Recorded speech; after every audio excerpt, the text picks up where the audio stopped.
Good morning student. मैं अवनीश सिंह तोमर और हम पढ़ रहे हैं भारत के नदी तंत्र को। और नदी तंत्र में आज हम पढ़ने वाले हैं दक्षिण भारत की नदियां। लेकिन उससे पहले आपको पता होना चाहिए कि दक्षिण भारत का जो अपवाह तंत्र है यानी कि नदी तंत्र है, उसका स्वरूप जो आप देखते हैं वो किस प्रकार से विकसित हुआ है। जैसे आप देखते हैं भाई, जो प्रायद्वीपीय भारत है उसकी कुछ नदियां तो जाकर बंगाल की खाड़ी में गिरती हैं। जैसे मैं आपको समझाता हूं, देखो जैसे कुछ नदियों को आप देखते हैं, आप ये देख सकते हैं, देखो मान सकते हैं ये प्रायद्वीपीय भारत है भाई। और प्रायद्वीपीय भारत के नदी तंत्र को यहाँ पर पश्चिमी घाट पर्वत आप देखते हैं, पूरे का पूरा ये क्या है, पश्चिमी घाट पर्वत। और इस वीडियो को आप लास्ट तक जरूर देखें भाई, ये वीडियो आपके लिए बहुत महत्वपूर्ण होने वाला है, क्योंकि आज उन सारे सवालों के आपको जवाब मिलने वाले हैं जो आपके लिए सवाल ही बने हुए थे। जैसे आप ये नहीं समझ पाते भाई कि प्रायद्वीपीय भारत की अधिकांश नदियां तो बंगाल की खाड़ी में जाकर गिर जाती हैं। जैसे आप देखते हैं गोदावरी नदी को, आप देखते हैं कृष्णा नदी को, आप देखते हैं मुख्य रूप से कावेरी नदी को। तो ये बड़ी बड़ी, और जैसे आप देखते हैं महानदी को, ये है महानदी, ये है गोदावरी गोदावरी नदी, और ये है आपकी कृष्णा नदी, सही है, और ये है आपकी कावेरी नदी। और ये सबकी सारी की सारी नदियां कहां गिर रही हैं भाई, बंगाल की खाड़ी में। या फिर इन्हें, क्योंकि ये वाला तट पूर्वी तट है, पूर्वी तट की भी नदियां कहते हैं, पूर्वी तट की नदियां भी कहते हैं, सही है। और कुछ नदियां हैं जो मुख्य रूप से इस प्रकार से बहती हैं भाई, आकर अरब सागर में गिरती हैं। जैसे ऊपर वाली नदी है नर्मदा, और नीचे वाली नदी है तापी नदी। और छोटी छोटी कुछ नदियां हैं जो यहां पर आकर गिरती हैं इस प्रकार से। तो आप देख पा रहे हैं कि पूरे के पूरे प्रायद्वीपीय भारत की कुछ नदियां तो जाकर आपकी बंगाल की खाड़ी में गिर रही हैं, कुछ अरब सागर में गिर रही हैं। अगर विंध्याचल पर्वत श्रेणी के उत्तर की बात करें, विंध्याचल पर, ये कौन सी श्रेणी है, विंध्याचल पर्वत श्रेणी। और अगर विंध्याचल पर्वत श्रेणी के उत्तर में हम बात करें तो जैसे आप देखेंगे एक नदी, सोन नदी को देखेंगे भाई, आप देखेंगे चंबल, सिंध, बेतवा, केन। तो ये कुछ प्रमुख नदियां हैं जो गंगा और यमुना की सहायक घाटियों में जाती हैं। तो आप देख रहे हैं ये तो उत्तर की ओर चली गई, ये पूरब की ओर चली गई, ये पश्चिम की ओर चली गई। तो वास्तव में ऐसा कैसे हो रहा है, पूरे का पूरा प्रायद्वीपीय भारत तो एक ही है भाई, और पूरे के पूरे प्रायद्वीपीय भारत का ढाल भी एक जैसा होना चाहिए। और आप इस कंफ्यूजन में भी रहते होंगे कि उत्तरी भाग का ढाल उत्तर की ओर कैसे हो गया, और जो दक्षिण का भाग है प्रायद्वीपीय भारत का, उसके आधे भाग का तो ढाल इधर को है और कुछ भाग का ढाल इधर को है। तो नदियां इधर को जा रही हैं, बाकी की नदियां इधर को।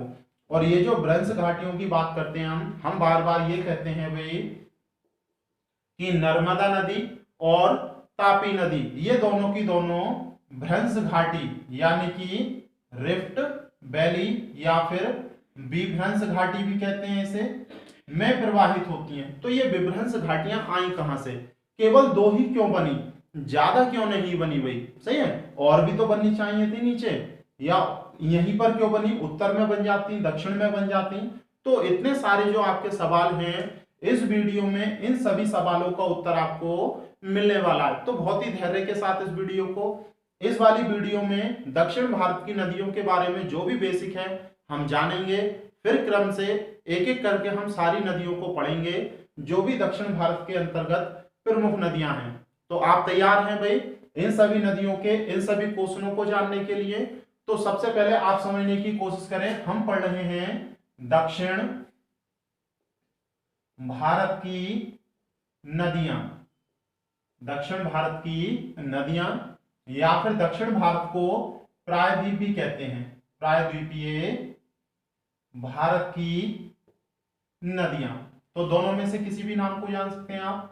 और डायरेक्ट हम यहां पर अपवहा तंत्र की बात करेंगे। अपवहा तंत्र आप जानते हैं, नदी और उसके अंतर्गत आने वाली सभी नदियों को संयुक्त रूप से अपवाह कहते हैं, नदी तंत्र जिसे आप बोलते हैं, तो उसी को अपवाह तंत्र कहते हैं। तो देखेंगे, देखो दक्षिण भारत की नदियों से संबंधित क्या क्या चीजें आपके पढ़ने की हैं जो आपके एग्जामों में पूछे जाने योग्य हैं भाई। तो सबसे पहले तो आप याद रखेंगे, जो प्रायद्वीपीय भारत का अपवाह तंत्र है, मतलब सारी नदियों की संयुक्त रूप से हम बात कर रहे हैं, जो अपवाह तंत्र है वह हिमालय के अपवाह तंत्र से काफी प्राचीनतम है। काफी प्राचीनतम मतलब पुराना है। तो ये बात तो आपको वैसे भी पता है भाई, जो हिमालय का अपवाह तंत्र है, नदियों का जो तंत्र है वो नवीनतम नया है, जबकि जो प्रायद्वीपीय भारत का नदी तंत्र है वो कैसा है भाई, प्राचीनतम। इसका कारण क्या है, क्योंकि आप जानते हैं जो प्रायद्वीपीय भारत है वो अति प्राचीनतम युग का है, सही है। ये प्री कैम्ब्रियन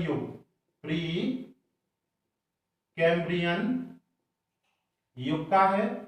तो प्री कैम्ब्रियन युग सबसे प्राचीनतम युग माना जाता है। तो उस युग में इस भूखंड का निर्माण हुआ था, तो ये भूखंड प्री कैम्ब्रियन युग का है। तो आप याद रखेंगे, जबकि जो हिमालय है, हिमालय का निर्माण कब हुआ है, आप जानते हैं भाई, हिमालय का निर्माण सीनोजोइक महाकल्प में हुआ है।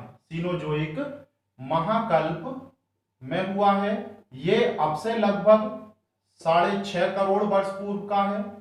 6.5 करोड़ वर्ष पूर्व का है, यानी कि हिमालय की नदियां केवल इतनी पुरानी हैं, सही है। जबकि अगर हम जो प्री कैम्ब्रियन युग की बात करें, तो प्रायद्वीपीय भारत का निर्माण जिस समय में हुआ है वो प्री कैम्ब्रियन युग है, और ये लगभग 4 अरब वर्ष पूर्व का है।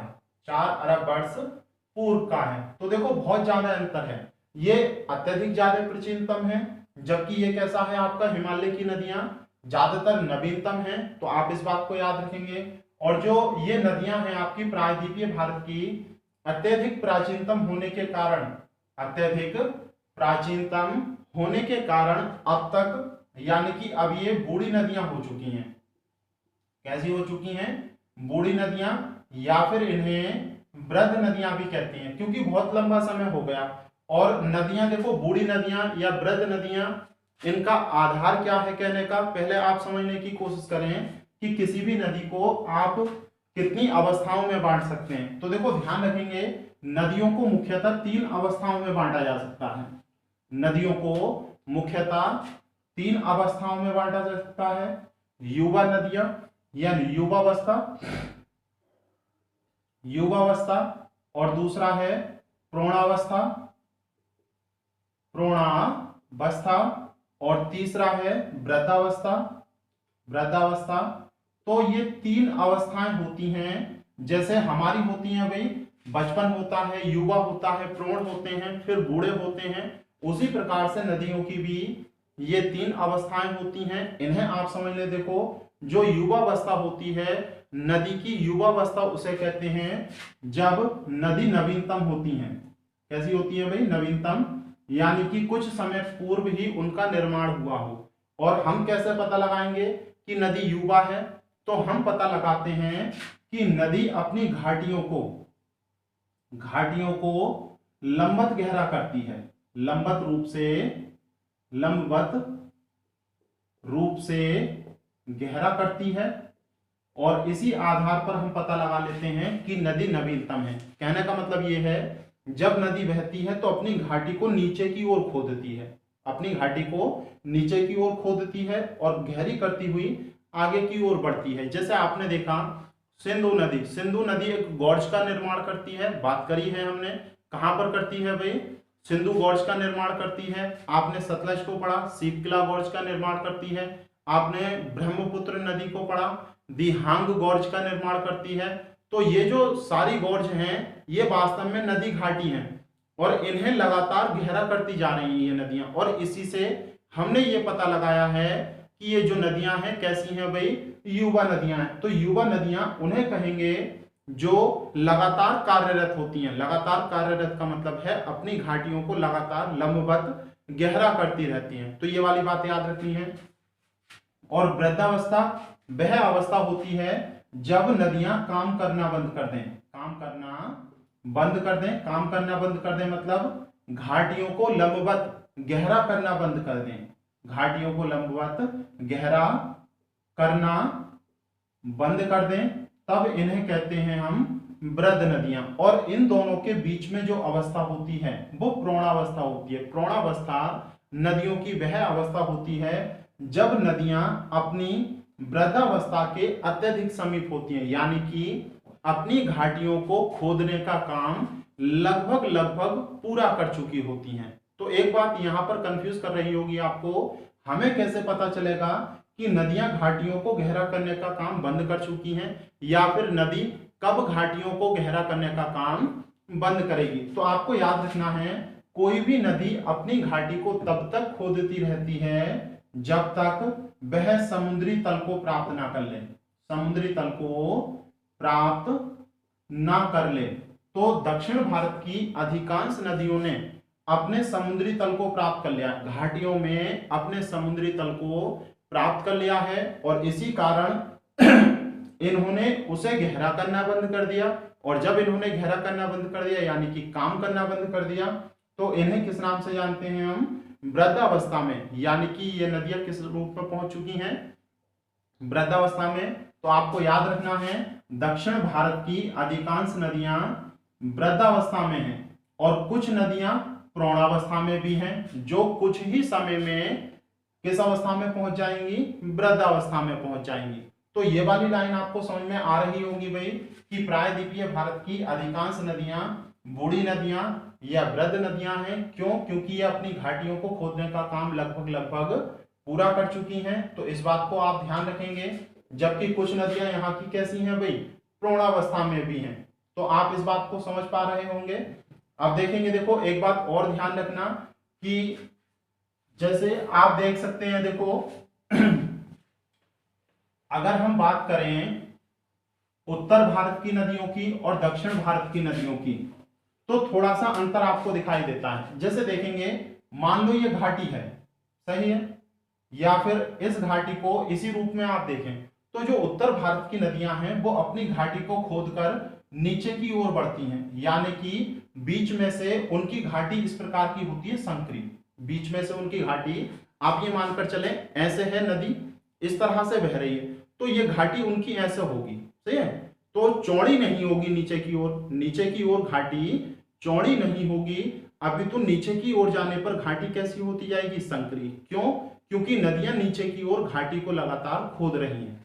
तो आप याद रखना, जो युवा नदियां हैं, युवा नदियां यानी कि हिमालय की नदियां, उनकी घाटी, उनकी जो घाटी होती है तल में, घाटी तल में कैसी होती है? संकरी।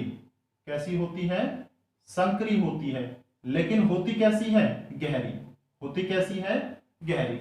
जबकि इसके विपरीत आप चलें, जो उत्तर दक्षिण भारत की नदियां हैं, जो वृद्ध नदियां हैं, वो अपनी घाटी को खोदने का काम तो पूरा कर चुकी, यानी कि इसमें घाटी को लंबवत खोदा जा रहा है। घाटी को लंबवत खोदा जा रहा है, खोदा जा रहा है। जबकि जो प्रायद्वीपीय भारत की नदियां हैं, उन्होंने लंबवत खोदना बंद कर दिया।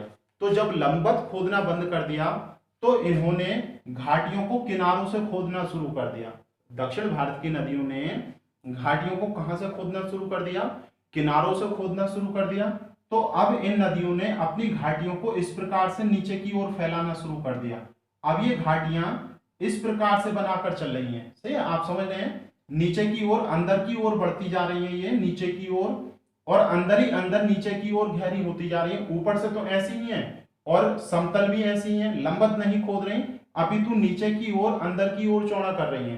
तो जो दक्षिण भारत की नदियां हैं, उनकी घाटी दक्षिण में तल पर, नीचे की ओर तल पर संकरी नहीं है, अपितु अत्यधिक चौड़ी है। कैसी है? अत्यधिक चौड़ी है। तो इस बात को जरूर ध्यान रखेंगे। देखो इस चीज को मैं समझाता हूं, जो उत्तर भारत की नदियां हैं, उनकी घाटी इस प्रकार से जा रही है, सही है, क्योंकि नीचे की ओर खोद रही हैं। जबकि दक्षिण भारत की नदियों ने घाटी को लंबवत खोदने का काम तो पूरा कर दिया, लेकिन घाटियों को अंदर ही अंदर, इस प्रकार से घाटी है नीचे की ओर ऐसे चौड़ा कर रही है, नीचे की ओर इस प्रकार से अंदर ही अंदर चौड़ा करती जा रही हैं।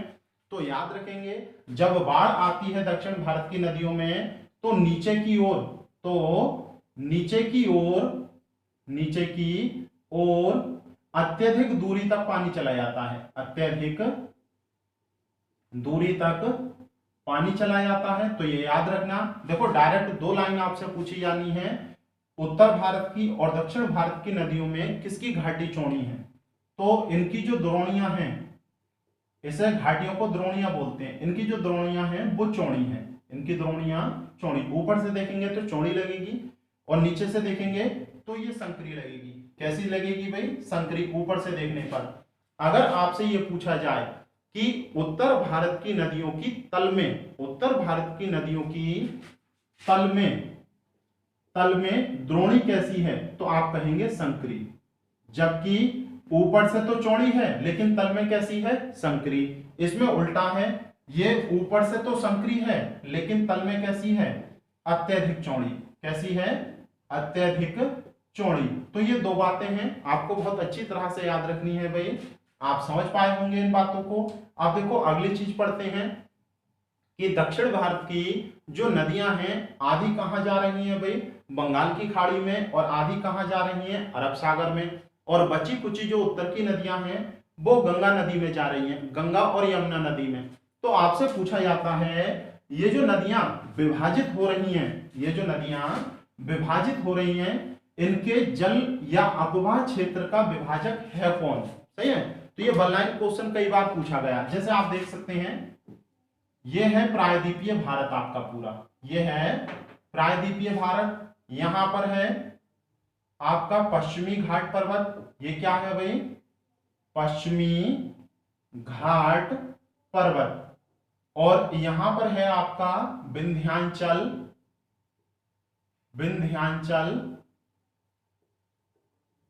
पर्वत श्रेणी, विंध्याचल पर्वत श्रेणी। तो देखो अधिकांश नदियां यहां से निकलकर इसमें गिरती हैं और कुछ नदियां इस प्रकार से आ जाती हैं भाई, और कुछ जो चंबल हो गई आपकी, काली सिंध हो गई, बेतवा हो गई, केन हो गई और सोन हो गई, ये सारी नदियां इस तरह से चली जाती हैं।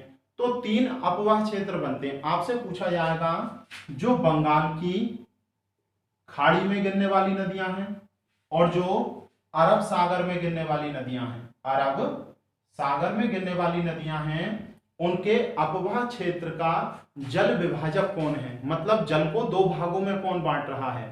तो आप देख पा रहे होंगे पश्चिमी घाट पर्वत के पूरब की ओर से जो नदियां निकलती हैं वो बंगाल की खाड़ी में जा रही हैं, पश्चिमी घाट पर्वत के जो पश्चिम से निकल रही हैं वो अरब सागर में जा रही हैं। तो आपको याद रखना है ये जल विभाजक का कार्य कर रहा है। किसका? जल विभाजक का कार्य कर रहा है। किस किस के जल विभाजक का कार्य कर रहा है? अरब सागर में गिरने वाली नदियों के और बंगाल की खाड़ी में गिरने वाली नदियों के। तो डायरेक्ट वन लाइन क्वेश्चन आता है आपका कि बंगाल की खाड़ी में और अरब सागर में गिरने वाली प्रायद्वीपीय भारत की नदियों के जल विभाजक का कार्य कौन करता है? तो कौन करता है भाई? पश्चिमी घाट पर्वत। क्लियर है भाई। अब दूसरा क्वेश्चन आता है आपका कि दक्षिण भारत और जो आप ऐसे कह सकते हैं भाई जो प्रायद्वीपीय भारत है उसके दक्षिणी भाग और उत्तरी भाग में, उसके दक्षिणी भाग और उत्तरी भाग में जल विभाजक का कार्य कौन करता है? तो आप याद रखेंगे जो उत्तर की या प्रायद्वीपीय, आप ऐसे लिख सकते हैं, देखो प्रायद्वीपीय पठार के उत्तरी भाग की नदियों और यहां पर लिख सकते हैं दक्षिणी भाग की नदियों के जल विभाजक का कार्य, के जल विभाजक का कार्य कौन करता है भाई? विंध्याचल पर्वत श्रेणी। तो ये दो क्वेश्चन याद रखने हैं कि प्रायद्वीपीय पठार के उत्तरी भाग में बहने वाली नदियों और प्रायद्वीपीय पठार के दक्षिणी भाग में बहने वाली नदियों के अपवाह क्षेत्र के जल विभाजक का कार्य कौन करती हैं? विंध्याचल पर्वत श्रेणी करती हैं। तो ये 2 लाइनें आपको बहुत अच्छी तरह से समझ में आ रही होंगी भाई। अब आप ये हेडिंग लिख सकते हैं कि जो वर्तमान में प्रायद्वीपीय पठार के अपवाह तंत्र का स्वरूप है, जो वर्तमान स्वरूप है यहाँ का, उसका विकास किस प्रकार से हुआ है। ठीक है, तो अब हम यही पढ़ रहे हैं। आप इसी चीज को आप समझने वाले हैं भाई कि आदि नदियां यहाँ कैसे जा रही हैं, आदि नदियां यहाँ कैसे जा रही हैं, और आदि नदियां ऊपर की ओर कैसे जा रही हैं। तो आप हेडिंग लिखें कि वर्तमान प्रायद्वीपीय भारत के, या वर्तमान प्रायद्वीपीय द्वीपीय भारत के अपवाह तंत्र का उद्विकास या विकास के वर्तमान स्वरूप का विकास कैसे हुआ, ये हम पढ़ने जा रहे हैं। सही है, तो इसके संबंध में ये बताया गया है कि तीन प्राचीनतम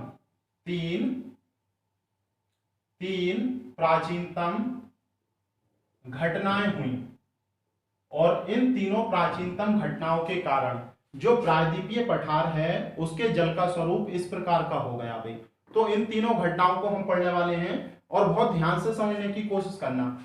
देखो, आपने स्टार्टिंग वाले चैप्टर पढ़े होंगे जब हमने हिमालय की उत्पत्ति पढ़ाई थी, तो वहीं से रिलेटेड है। जब हमने हिमालय की उत्पत्ति पढ़ाई थी तो आप ये मान सकते हैं, देखो ये है आपका प्रायद्वीपीय भारत पूरा, सही है, ये प्रायद्वीपीय भारत, और ये यूरेशियन प्लेट है। ये क्या है?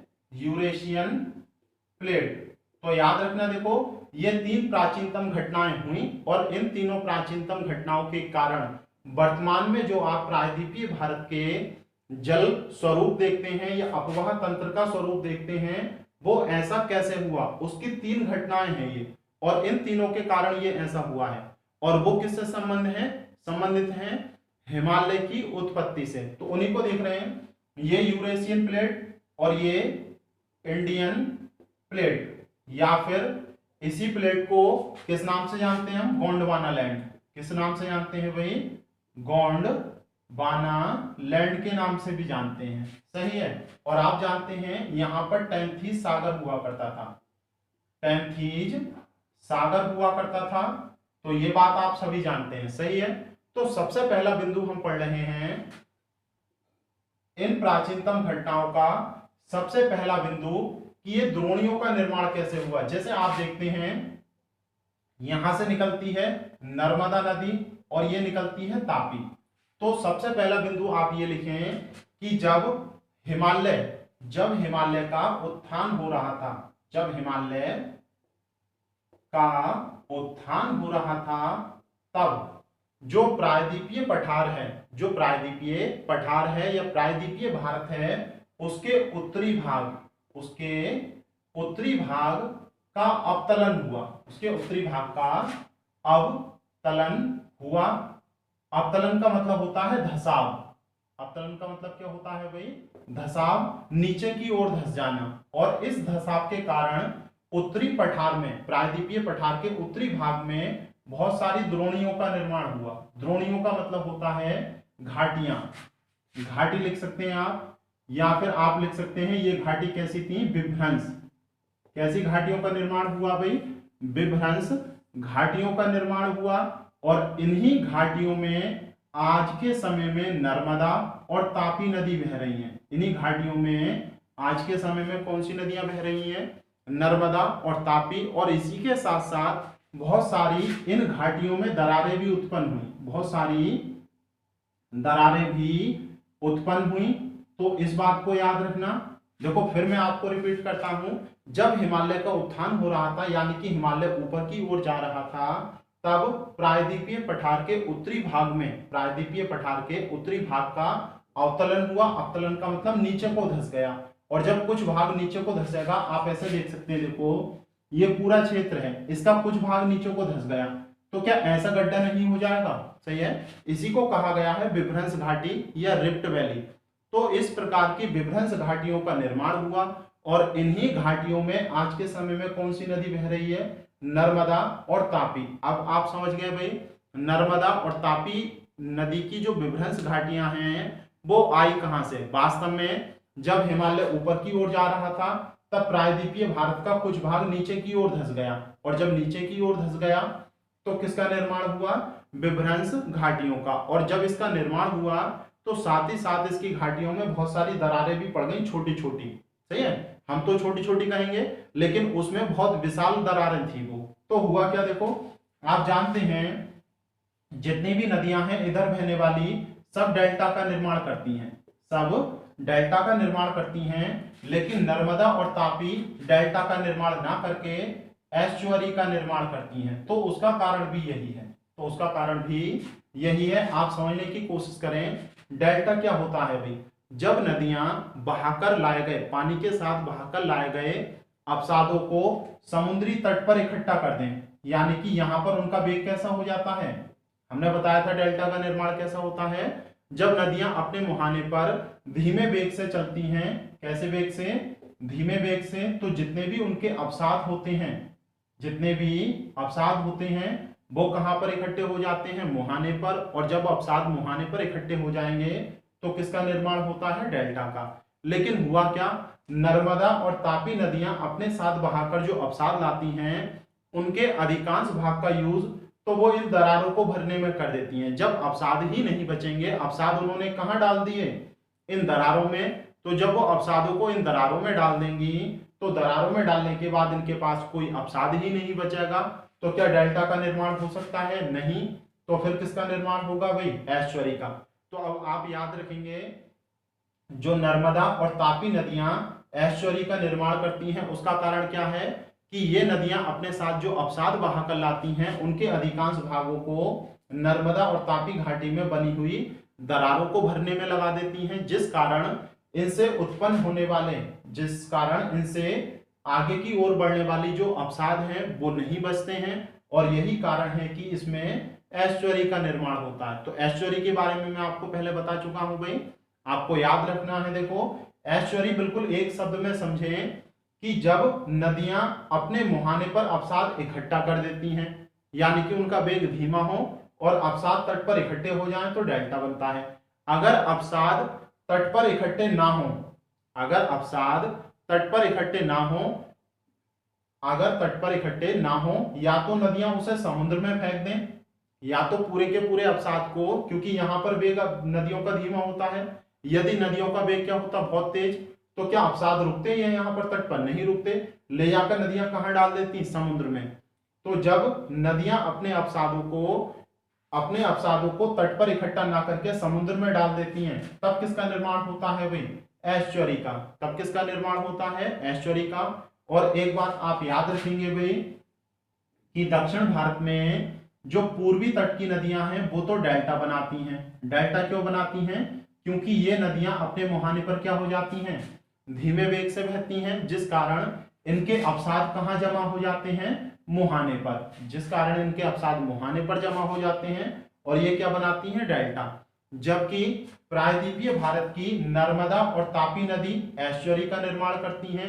एस्चुअरी का निर्माण क्यों करती हैं? क्योंकि इनके द्वारा लाए गए जो अवसाद हैं वो अधिकांश कहां यूज हो जाते हैं? दरारों को भरने में, और इनके मुहाने पर कोई अवसाद नहीं बनता है, इसीलिए क्या बनती है? एस्चुअरी। जबकि इसके अतिरिक्त और नदियां भी एस्चुअरी बनाती हैं भाई। बाकी की जितनी भी नदियां इस तट पर गिरती हैं सब क्या बनाती हैं? एस्चुअरी। लेकिन उनके एस्चुअरी बनाने का कारण ये नहीं है, उनके एस्चुअरी बनाने का कारण ये है कि जितनी भी पश्चिमी घाट, जो पश्चिमी घाट पर्वत है उसके पश्चिमी तट से निकलने वाली जितनी भी नदियां हैं जो कहां जाकर गिरती हैं? अरब सागर में, तो वो क्या बनाती हैं? एस्चुअरी। तो उसके दो प्रमुख कारण हैं, एक तो ये नदी छोटी है, एक तो ये नदी अपेक्षाकृत क्या है? छोटी, और छोटी होने के कारण इनमें अवसाद कम होते हैं, इनमें अवसाद कम होते हैं। पहला कारण तो ये है भाई, जितना ज्यादा अवसाद होगा उतना ही ज्यादा बड़ा डेल्टा बनेगा या डेल्टा का निर्माण होगा। तो नदियां छोटी हैं और नदियां छोटी होने के कारण अवसाद क्या है? कम। दूसरा, इनकी लंबाई छोटी होने के कारण इनका वेग क्या है? तीव्र। और जब वेग तीव्र है तो क्या अवसाद मुहाने पर इकट्ठा करेंगी? नहीं, अवसाद को ले जाकर कहां डाल देंगी?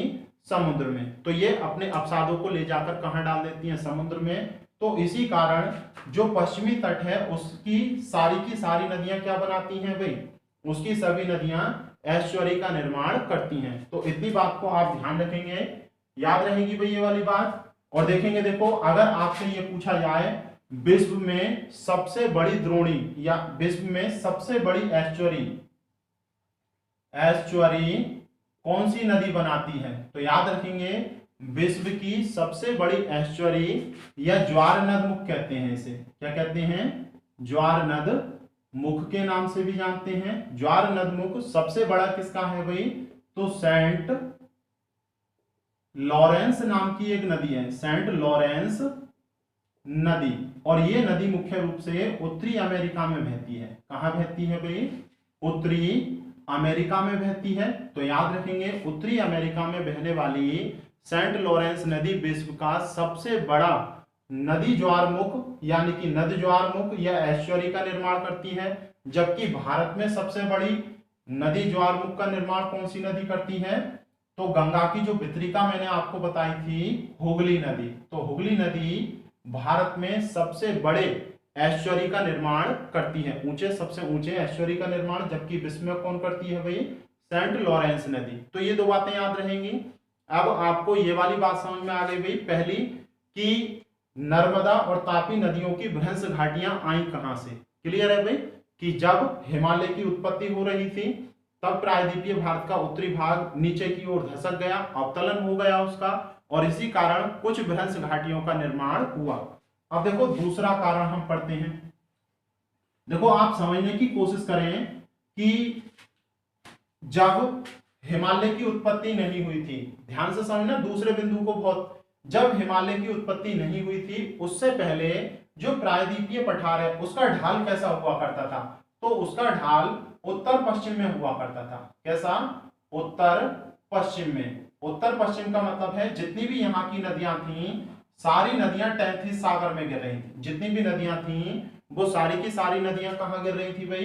टेंथीस सागर में। लेकिन अब आप देखते हैं कि अधिकांश नदियां यहां पर गिरती हैं। तो ये ऐसा हुआ कैसे? बहुत ध्यान से समझना कि जब ये प्रायद्वीपीय पठार यूरेशियन प्लेट से नहीं टकराया था तब तक प्रायद्वीपीय पठार की अधिकांश नदियां उत्तर पश्चिम की ओर बहते हुए अपना जल कहां गिरा रही थी? टेंथीस सागर में। लेकिन जब यूरेशियन प्लेट से इंडियन प्लेट या गोंडवाना लैंड का भाग टकराया तो इसका तल बिगड़ गया, यानी कि इसका जो ढाल था टकराने के बाद वो कैसा हो गया? दक्षिण पूर्व। कैसा हो गया भाई? दक्षिण पूर्व। तो इसका ढाल कैसा हो गया? दक्षिण पूर्व। अब सारी की सारी नदियां कहां को बहने लगी? दक्षिण पूर्व। आप ऐसे समझें, पहले इसका ढाल ऐसा था, देखो सही है, सारी नदियां बहकर ऐसे जा रही थी आगे की ओर, लेकिन जब ये टकराया तो ऐसा हो गया, और टकराने के बाद सारी की सारी नदियां कहां को बहने लगी? दक्षिण पूरब की ओर। तो आप समझ गए होंगे। आप ऐसे समझे, देखो पहले इस पठार का ढाल बिल्कुल कैसा हुआ करता था? आगे की ओर, सही है, लेकिन टकराने के बाद ये ऐसा हो गया, और ऐसा होने के बाद सारी नदियां कहां को बहने लगी? दक्षिण पश्चिम की ओर। तो ये वाली बात समझ में आ रही होगी। और यही कारण है कि प्रायद्वीपीय पठार की अधिकांश नदियां कहां बहती हैं? दक्षिण पूर्व की ओर, और अपने जल को कहां गिराती हैं? प्रायद्वीपीय पठार में। सही है, सॉरी, अपने जल को कहां गिराती हैं भाई? मुख्य रूप से ये अपने जल को कहां गिराती हैं? बंगाल की खाड़ी में। तो ये दूसरा कारण है। अब इसी में देखो अगली बात समझेंगे, जब ये जो प्रायद्वीपीय पठार था आपका किससे टकराया? यूरेशियन प्लेट से। तो जो उत्तर का भाग था, इसका जो उत्तर का भाग था वो कहां की ओर ढाल हो गया? या ये आप ये कह सकते हैं उसका उत्तर की ओर या उत्तरी भाग का अवतलन हो गया। क्या हो गया? अवतलन। और अवतलन होने के कारण इसके उत्तरी भाग का ढाल कहां की ओर हो गया भाई? उत्तर की ओर कहां? गंगा और यमुना नदी की घाटियों में। गंगा और यमुना नदी की घाटियों में। तो दो बातें इस बिंदु से हमें मिलती हैं कि जब इंडियन प्लेट यूरेशियन प्लेट से टकराई तो टकराने के बाद पूरे के पूरे जो आपका गोंडवाना लैंड था या इंडियन प्लेट थी उसका ढाल कहां की ओर हो गया? दक्षिण पूरब की ओर हो गया। और जो उत्तरी भाग था उसका ढाल उसका अवतलन हो गया, और अवतलन होने के कारण उसका ढाल कहाँ को हो गया, उत्तर की ओर गंगा यमुना की घाटियों में हो गया। तो अभी भी देखो यहाँ पर पश्चिमी घाट पर्वत हमें नहीं दिखाई दे रहा, यहाँ पर पश्चिमी घाट पर्वत नहीं दिखाई दे रहा है। जितनी भी नदियां हैं वो सारी की सारी बंगाल की खाड़ी में ही आकर गिर रही हैं। सही है। अब हम ये देख रहे हैं कि पश्चिमी घाट पर्वत या अरब सागर में गिरने वाली नदियां कहां से आई। सही है। तो अगला और तीसरा बिंदु ये है कि जब नियोजोइक काल चल रहा था, नियोजोइक काल जो है मुख्य रूप से आता है आपका सिनोजोइक काल के बाद, जब हिमालय की उत्पत्ति हो गई उसके बाद की बात हो रही है। नियोजोइक काल में एक समय आता है, नियोजोइक महाकल्प है ये, नियोजोइक महाकल्प में एक समय आता है टर्सरी युग, टर्सरी काल। और जो टर्सरी काल चल रहा था उसके प्रारंभ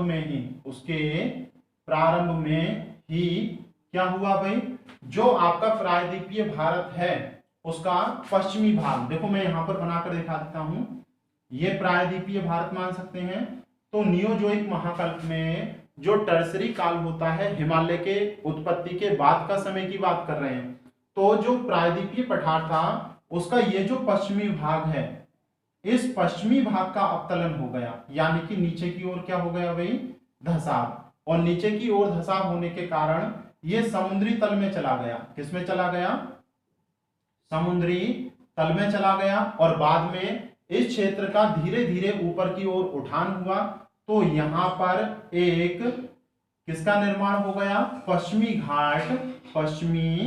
घाट पर्वत का। तो ये कारण है इसका, आप फिर समझे। देखो जब टर्सरी काल चल रहा था तो उसके प्रारंभ में ही प्रायद्वीपीय पठार के पश्चिमी भाग का अवतलन हो गया, नीचे की ओर धसाव हो गया। और नीचे की ओर धसाव होने के कारण आप ऐसे समझे, देखो मैं आपको बताता हूं कि ये भाग पहले एक साथ हुआ करते थे, ये भाग ऐसे हुआ करते थे, प्रायद्वीपीय पठार ऐसे झुका हुआ था, ये सारी की सारी नदियां इधर को गिर रही थी। लेकिन जब पश्चिमी भाग का धसाव हुआ तो ये भाग ऐसा हो गया, और ये वाला जो भाग है, ये वाला आपको दिखाई दे रहा होगा, ये वाला जो भाग है ये ऊपर की ओर उठा हुआ है, इसे पश्चिमी घाट पर्वत कहते हैं। अब यहां से निकलने वाली जो भी नदी है वो कहां की ओर जाएगी, इधर पश्चिम की ओर जाएगी भाई। तो इस प्रकार की कंडीशन हमें देखने को मिली। तो इस प्रकार से आप देख पा रहे हैं, देखो कि तीनों दिशाओं में नदियां जाती हुई आपको दिखाई दे रही हैं, अरब सागर में भी जाती हुई।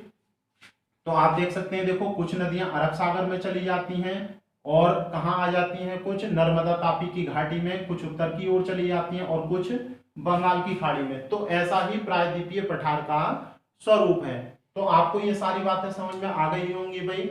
अब देखो प्रायद्वीपीय पठार की नदियों की कुछ विशेषताएं हमें पढ़नी हैं, तो आप हेडिंग लिख सकते हैं, प्रायद्वीपीय पठार की नदियों की प्रमुख विशेषताएं या प्रॉपर्टी। प्रायद्वीपीय पठार की नदियों की प्रमुख विशेषताएं। तो वैसे तो यहाँ विशेषताओं के बारे में हमने पहले चर्चा की है, फिर भी मैं शॉर्ट में आपको बता देता हूं, देखो कि इसकी प्रमुख क्या क्या विशेषताएं हैं। सही, शॉर्ट में ही बात करेंगे, बहुत ज्यादा डिटेल में नहीं जाएंगे भाई। तो प्रायद्वीपीय पठार की नदियों की प्रमुख विशेषता क्या है, देखो ध्यान से समझना भाई।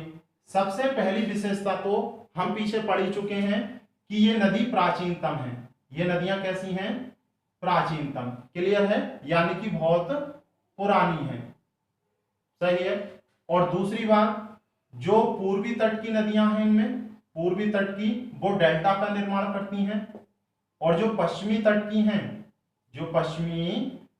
हैं वो किसका निर्माण करती हैं भाई, एस्चुअरी का, यानी कि ज्वार नद मुख का निर्माण करती हैं। सही है। अगला है, देखो यहां की जो नदियां हैं विसर्प नहीं बनाती हैं, यानी कि विसर्पण नहीं करती हैं, अपितु एक कठोर और स्थायी द्रोणी में प्रवाहित होती हैं, द्रोणी में प्रवाहित होती हैं। इस बात का क्या मतलब हुआ, देखो उत्तर भारत की जो नदियां हैं वो मैदानों से होकर बहती हैं, और मैदानों की जो क्षेत्र होते हैं वो मुलायम भूमि होती है, इसीलिए नदियां भूमि को काटते हुए इस प्रकार से बह सकती हैं। लेकिन दक्षिण भारत में पठारी संरचना है और पठारों में चट्टानें होती हैं, क्या चट्टानों को नदियां आसानी से काट पाएंगी? नहीं। तो जिस क्षेत्र में वो पहले से बह रही हैं उसी क्षेत्र में बहती रहती हैं, वही स्थायी रूप से उनका जलमार्ग या द्रोणी होती है, उसे छोड़कर वो कभी भी विसर्पण यानी कि इस प्रकार से सांप के उसमें कभी भी नहीं चलती हैं भाई। तो याद रखना दक्षिण भारत की नदियां विसर्पण कभी भी नहीं करती हैं, और इसी कारण इन नदियों का जो स्वरूप है दक्षिण भारत की नदियों का या की नदियों के अपवाह तंत्र का जो स्वरूप आपको देखने को मिलता है वो स्वरूप है वृक्षाकृतिक या वृक्षानुमा, यानी कि यहाँ के जितने भी अपवाह तंत्र हैं, चाहे नर्मदा को लें आप, कृष्णा को लें, सभी आपको कैसे दिखाई देंगे? वृक्षानुमा। वृक्षानुमा का मतलब है जब पूरे अपवाह तंत्र को देखोगे आप तो आपको ऐसा लगेगा जैसे एक पेड़ जम रहा हो, वृक्ष जम रहा हो। कैसे? देखो मान लो गोदावरी नदी है, ये सही है, गोदावरी नदी मुहाने पर डेल्टा का निर्माण करती है। किसका निर्माण करती है भाई? डेल्टा का निर्माण करती है, और इसकी बहुत छोटी छोटी और भी सहायक नदियां हैं, छोटी छोटी और भी सहायक नदियां हैं इस प्रकार से।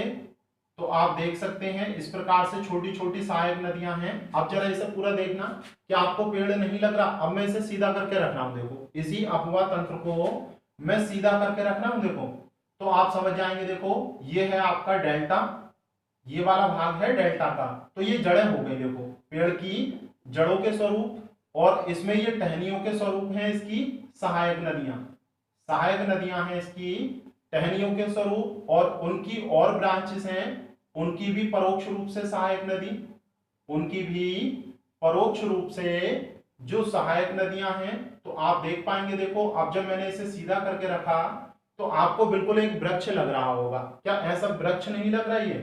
तो इसीलिए कहा गया है कि प्रायद्वीपीय पठार की अधिकांश नदियां किस रूप में अपने अपवाह तंत्र का निर्माण करती हैं? वृक्षाकृतिक या वृक्षानुमा तंत्र में इसका निर्माण करती हैं। तो ये बात आपको समझ में आ गई होगी भाई।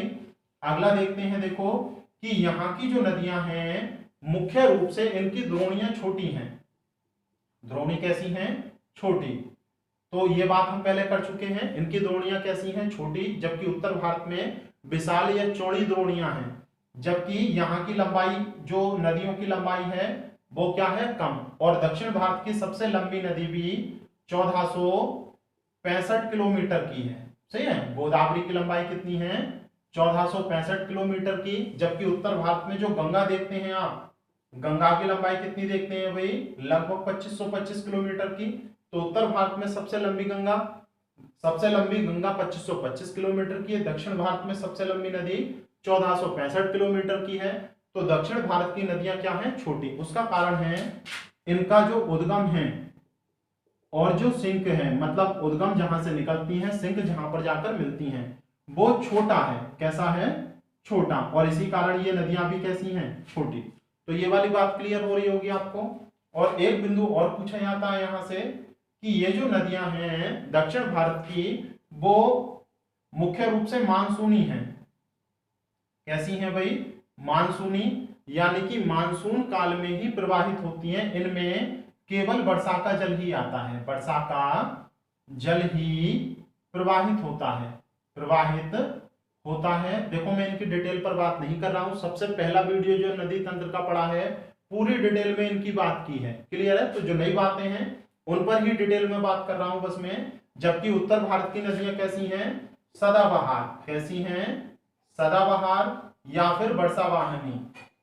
वर्षवाहिनी इसका मतलब है पूरे वर्ष बहती हैं। क्यों? क्योंकि उत्तर भारत की नदियों को दो प्रकार से जल मिलता है, एक तो मानसून के पानी से यानी कि वर्षा से, और दूसरा किससे मिलता है? जो ग्लेशियर हैं, ग्लेशियर के पिघलने से। क्योंकि उत्तर भारत में बहुत सारे ग्लेशियर हैं, हिमालय में जो हिम रेखा है उससे ऊंचे ऊंचे पहाड़ हैं, इसीलिए वहां पर हिम है यानी कि ग्लेशियर है।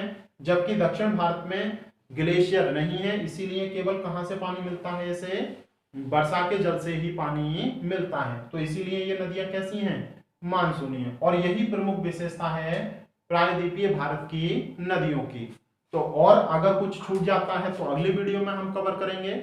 आप देखना ये वीडियो बहुत हेल्पफुल रहेगी। अब किसी को भी आप किसी भी क्वेश्चन का जवाब दे सकते हो प्रायद्वीपीय भारत की नदियों से, सही है। तो और अगले वीडियो में बाकी की एक एक करके सारी नदियां हम पढ़ने वाले हैं। अगर आपको ये वीडियो अच्छी लगी हो तो वीडियो को लाइक करें, ज्यादा से ज्यादा शेयर करें और चैनल को सब्सक्राइब करें यदि पहली बार हमारे चैनल पर हैं। इसी तरह की अच्छी अच्छी वीडियो देखने के लिए चैनल को सब्सक्राइब जरूर करें भाई, और राइट साइड में बेल आइकन को प्रेस करें और ऑल के बटन पर क्लिक करें ताकि सबसे पहले हमारा नोटिफिकेशन आपके पास पहुंचे और आपको ये हेल्पफुल वीडियो मिल सके। Thank you.